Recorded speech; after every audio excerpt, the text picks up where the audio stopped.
જય રમાપીર, મારું નામ છે રવીના. અમે બધા અત્યારે તોરણિયા ફરવા આવ્યા છીએ. હું મારા ઘરના બધાય ફેમિલી આજે રવિવારની રજા હોય એટલે તોરણિયા ધામ ફરવા આવ્યા. અમને અહીંયા કેટલા ભાવિ ભક્તો દર્શન કરવા આવે છે.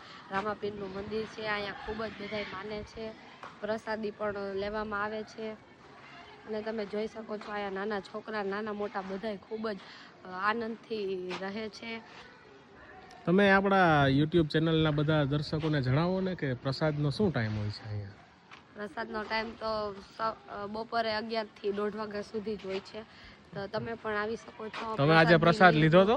હા, અને દર્શન પણ કરી શકો છો. તમને ખૂબ જ મજા આવે અને ખૂબ જ આનંદ થાય. ઓકે, અત્યારે તમારી પાછળ છે એ શું છે? આમ જે પાછળ છે બંગલો છે એ બાપુનો બંગલો છે. એવું તમે પણ છે? આવી શકો છો દર્શન માટે. એવું છે. તમે કોણ કોણ બીજા આવ્યા છો? અમે અમારા ફેમિલી હા, મારા ફેમિલી મેમ્બર ઘણાય છે બધા. એવું છે, બધાય છે. સરસ. તમે જોઈ શકો છો આ નારિયેલીના અદ્ભુત દ્રશ્યો છે. પછી અમારા ઘણા ફેમિલી મેમ્બર્સ આરામ ફરમાવી રહ્યા છે. તમે જોઈ શકો છો અહીંયા પણ પછી મંદિર અને બધું આગળનું દ્રશ્ય છે. તમે જોઈ શકો સદદેવીદાસ, અમરદેવીદાસ